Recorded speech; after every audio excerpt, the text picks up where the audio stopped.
4 राज्यों के विधानसभा चुनावों के नतीजों का काउंटडाउन अब शुरू हो चुका है। सूरज की उगती किरणों के साथ ईवीएम के लॉक खुलने वाले हैं और जैसे जैसे उजाला बिखरेगा वैसे वैसे ये तय होता जाएगा कि मध्य प्रदेश, राजस्थान और छत्तीसगढ़ और तेलंगाना भी यहां की सत्ता में अगले 5 साल तक का किसका सियासी सूरज चमकने वाला है और किसका सितारा ढलने जा रहा है। घड़ी में जब सुबह के 8 बजेंगे वोटों की गिनती शुरू हो जाएगी और अब इंडिया टीवी पर आपके लिए लेकर आएंगे सबसे सटीक और तेज नतीजे। इसके साथ ही होगा इन नतीजों का बारीक एनालिसिस जो आपको बताएगा कि आखिर ये परिणाम क्या रंग लेकर आने वाले हैं। इन नतीजों से पहले कल की पूरी रात करवट बदलते गुजरी है। नेता हो या जनता, हर कोई बेकरार है इन नतीजों को जानने के लिए और सबने तैयारी भी कर ली है कि नतीजों के बाद क्या करना है। इसलिए कांग्रेस पार्टी ने जहां रात में ही 4 राज्यों के लिए ऑब्जर्वर्स का ऐलान कर दिया, वहीं राजस्थान के मुख्यमंत्री अशोक गहलोत ने भी अपने वॉर रूम में अपनी पार्टी के उम्मीदवारों के साथ वीडियो कॉन्फ्रेंस के जरिए बात की। इस बीच राजस्थान की पूर्व मुख्यमंत्री वसुंधरा राजे ने भी कल अपना दिन मंदिर मंदिर घूमते बिताया। अब सभी प्रार्थनाएं, दुआएं और रणनीति आज रंग लाने वाली हैं और जैसे ही नतीजे आएंगे ये रंग निखरता जाएगा। इस पूरे सफर में इंडिया टीवी आपको सबसे पहले न केवल नतीजे दिखाएगा बल्कि हमारे साथ जुड़े एक्सपर्ट्स और चप्पे चप्पे पर तैनात हमारे संवाददाता आपको इन नतीजों के अंदर का गणित भी समझाएंगे। और इस मेगा कवरेज में मेरे साथ हैं मेरे साथी मीनाक्षी जोशी और अमित पालित। सौरभ, आपने एक बात बिल्कुल ठीक कही कि सभी की धड़कनें तेज हो रही हैं और ये धड़कनें तो उस वक्त से बढ़ी हुई हैं जब से एग्जिट पोल के नतीजे आए हैं और खास तौर पर राजस्थान को लेकर, क्योंकि 5 राज्यों में से सबसे ज्यादा कांटे का मुकाबला अगर कहीं हुआ है तो वो राजस्थान में ही नजर आया। राजस्थान को लेकर हर कोई एक ही सवाल पूछ रहा है, इस बार राजस्थान में रिवाज बदलेगा या फिर राज। बीजेपी बड़ी कॉन्फिडेंट नजर आ रही है तो कांग्रेस ने पूरी फील्डिंग सजा दी है। अशोक गहलोत कोई मौका छोड़ना नहीं चाहते हैं और इसलिए देर शाम उन्होंने कांग्रेस के सभी 199 उम्मीदवारों को वीडियो कॉन्फ्रेंसिंग के जरिए उनसे बात की। साथ ही कांग्रेस के बागी और निर्दलीय उम्मीदवारों से भी अशोक गहलोत ने बात की है। अब आप ये सोच रहे होंगे कि राजस्थान विधानसभा की कुल सीट तो 200 है, तो अशोक गहलोत ने 199 उम्मीदवारों से ही बात क्यों की? तो आपको याद दिला दें कि राजस्थान की करणपुर सीट से कांग्रेस उम्मीदवार के निधन की वजह से वहां का चुनाव स्थगित कर दिया गया, इसलिए वोट 199 सीट पर ही पड़े हैं। काउंटिंग से पहले अगर गहलोत पूरे एक्टिव है तो जैसा कि सौरभ ने बताया कि वसुंधरा राजे की सक्रियता भी राजस्थान की सियासी हलचल को बढ़ा रही है।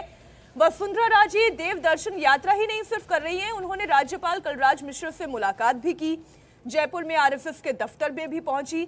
इतना ही नहीं, एग्जिट पोल के बाद वसुंधरा राजे ने बीजेपी के 100 से ज्यादा उम्मीदवारों से बात की है।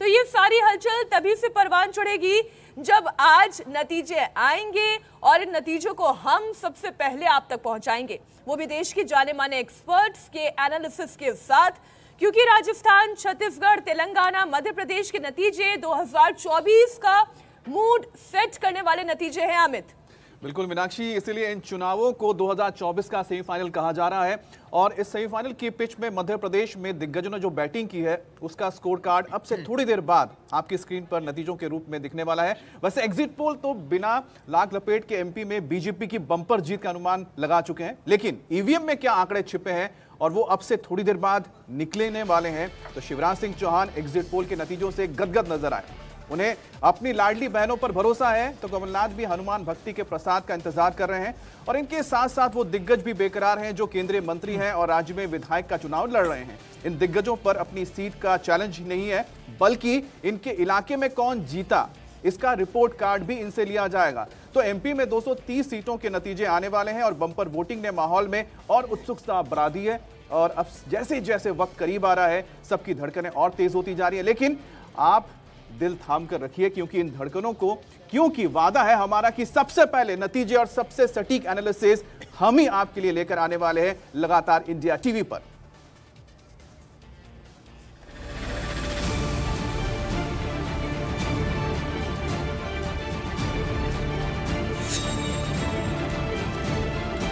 ये हमारा बहुमत आ रहा है और हम बहुमत के आधार पर सरकार, हमारा मुख्यमंत्री शपथ लेगा। पूर्ण बहुमत की सरकार हमारी बनने जा रही है। हम भारी बहुमत से यहाँ सरकार बनाने जा रहे हैं। मुझे मध्य प्रदेश के मतदाता पर पूरा विश्वास है। 130 प्लस, उससे नीचे नहीं जाएंगे। जनता का आशीर्वाद हमारे साथ के साथ रहेगा और पूर्ण बहुमत की हमारी सरकार कल बनेगी।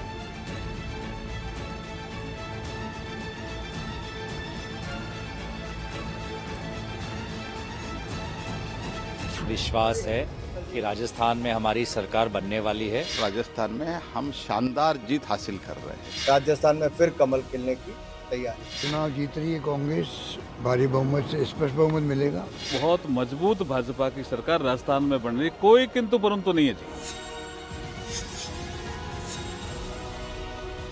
हम 5 राज्यों में 4 राज्यों में पूरी शक्ति के साथ, पूरी ताकत के साथ, पूरे बहुमत के साथ सरकार बनाएंगे। काम किया है, लोगों ने साथ दिया है, जीतेंगे। स्पष्ट बहुमत के साथ छत्तीसगढ़ में भारतीय जनता पार्टी सरकार बना रही है।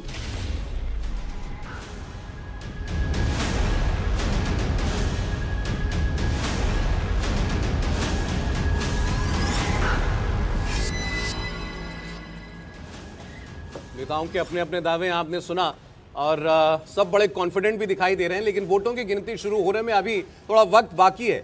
लेकिन नेताओं के दावे सामने आने लगे और हर कोई कह रहा है कि जीत तो उन्हीं की होगी। किसके दावे में दम है और किसके दावे खोखले साबित होंगे, वो अब से करीब 2 घंटे के बाद आपको पता चलने लगेगा।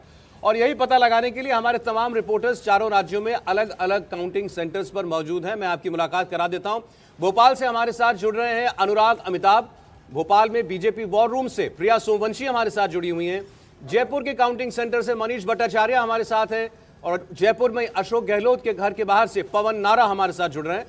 रायपुर से रुचि कुमार जिन्होंने पूरा चुनाव कवर किया और हैदराबाद से सुरेखा हमारे साथ हैं जो आपको तेलंगाना का हाल बताएंगी। इंडिया टीवी के स्पेशल काउंटिंग सेट पर हमारे साथ एक्सपर्ट्स का एक बड़ा और अनुभवी पैनल भी मौजूद है जो आपको सारे रुझानों का और इन नतीजों का बारीक एनालिसिस करके बताएगा। स्वागत करते हैं हर्षवर्धन त्रिपाठी जी का, बहुत स्वागत है सर आपका। राहुल महाजन जी हमारे साथ हैं, सज्जन कुमार हमारे साथ जुड़ने वाले हैं। राहुल जी स्वागत आपका भी। समीर चौगांवकर साहब स्टूडियो में, समीर जी स्वागत है आपका। और मेरे 3 साथी और इस वक्त मौजूद हैं। इंडिया टीवी के पॉलिटिकल एडिटर देवेंद्र पराशर, हमारे सहयोगी टी राघवन और विजय लक्ष्मी, आप सबका ही बहुत स्वागत है। और आज तो देखिए पूरा दिन अब से लेकर के करीबन 1.25 घंटे का वक्त बाकी है। 8 बजे से पहला जो रुझान है वो आना शुरू हो जाएगा। हम अपने रिपोर्टर्स से, मेहमानों से बात करें उस पहले आपको ये बता दें कि मध्य प्रदेश में वोटों की गिनती से पहले बड़े बड़े नेताओं का भोपाल पहुंचने का सिलसिला शुरू हो चुका है। केंद्रीय मंत्री ज्योतिरादित्य सिंधिया देर रात भोपाल पहुंचे। उन्होंने दावा किया कि एमपी में बीजेपी की स्पष्ट बहुमत से सरकार बन रही है। सिंधिया ने कहा चाहे कोई लड्डू बांट ले या कोई होर्डिंग या पोस्टर लगा ले, उससे कुछ होगा नहीं क्योंकि जनता ने बीजेपी को बहुमत दे दिया है। मैंने आप लोगों से पहले दिन से ही मेंटेन किया है, हमारी डबल इंजन की सरकार है। प्रधानमंत्री नरेंद्र मोदी जी के नेतृत्व में मध्य प्रदेश जो एक विकास और प्रगति के सफर में निरंतर रहा है। मध्य प्रदेश के अंदर हमारा संयुक्त नेतृत्व शिवराज सिंह जी के नेतृत्व, जहाँ एक मैं कहूँगा कि एक तीव्र गति मध्य प्रदेश की विकास और प्रगति के नेतृत्व में मिली है। मुझे पूरा विश्वास है कि जनता का आशीर्वाद भारतीय जनता पार्टी के साथ रहेगा। पूर्ण बहुमत के साथ भारतीय जनता पार्टी की सरकार मध्य प्रदेश में जनता के आशीर्वाद के साथ, जनता की सेवा के लिए, जन कल्याण के लिए, गरीब कल्याण के लिए और सुशासन के लिए मध्य प्रदेश में बीजेपी। तो ज्योतिरादित्य सिंधिया को आपने सुना। अगर मध्य प्रदेश में बीजेपी की बड़ी जीत का दावा किया गया है तो राजस्थान के मुख्यमंत्री अशोक गहलोत ने भी गिनती शुरू होने से पहले एक बड़ा दावा कर दिया है। अशोक गहलोत ने कहा है कि राजस्थान में फिर से कांग्रेस सरकार बनाने जा रही है, उनकी पार्टी बड़े मार्जिन से जीत दर्ज करेगी। चुनाव जीत रही है कांग्रेस, भारी बहुमत से स्पष्ट बहुमत मिलेगा, ये बात है। क्या सभी को बुलाया गया है सर? क्या चुनाव के बाद में वो तो प्रक्रिया होती है। हमारा ऑब्जर्वर लगे, आज ऑब्जर्वर लगा दिए एआईसीसी ने, कांग्रेस अध्यक्ष खड़गे साहब ने आदेश जारी करवा दिए, सबको बुला लिया। प्रक्रिया शुरू हो जाती है, हमेशा होती है, नई बात नहीं है। तो जीत के लिए कितना आस है? क्योंकि स्पष्ट बहुमत मिलेगा, स्पष्ट बहुमत मिलेगा, स्पष्ट बहुमत मिलेगा। ठीक है। तो अशोक गहलोत को आपने सुना, 3 बार उन्होंने कहा स्पष्ट बहुमत मिलेगा। अब मिलता है नहीं तो 8 बजे के बाद से पता चलना शुरू हो जाएगा। हमारे सारे सहयोगी जो हैं वो जुड़े हुए हैं। सबसे पहले एक बार मनीष भट्टाचार्य का रुख करते हैं क्योंकि अभी आपने बड़ा कॉन्फिडेंट देखा अशोक गहलोत जी को। रात भर कैसे कटी गहलोत साहब की, किन से बात करते रहे? सुना है रात 9 बजे से लगातार वीडियो कॉन्फ्रेंसिंग में सारे उम्मीदवारों से, निर्दलियों से बात कर रहे थे। मनीष,